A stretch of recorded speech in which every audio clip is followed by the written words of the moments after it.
اور کہو کہ اے پروردگار میں شیطانوں کے وسوسوں سے تیری پناہ مانگتا ہوں، اور اے پروردگار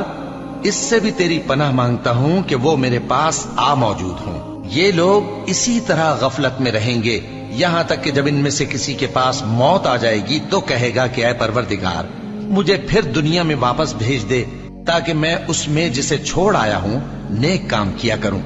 ہرگز نہیں، یہ ایک ایسی بات ہے کہ وہ اسے زبان سے کہہ رہا ہوگا اور اس کے ساتھ عمل نہیں ہوگا، اور ان کے پیچھے برزخ ہے جہاں وہ اس دن تک کہ دوبارہ اٹھائے جائیں گے رہیں گے۔ پھر جب سور پھونکا جائے گا تو نہ تو ان میں قرابتیں رہیں گی اور نہ ایک دوسرے کو پوچھیں گے۔ تو جن کے اعمال کے بوجھ بھاری ہوں گے تو وہی کامیاب ہیں، اور جن کے بوجھ ہلکے ہوں گے وہ لوگ ہیں جنہوں نے اپنے آپ کو خسارے میں ڈالا، ہمیشہ دوزخ میں رہیں گے۔ آگ ان کے چہروں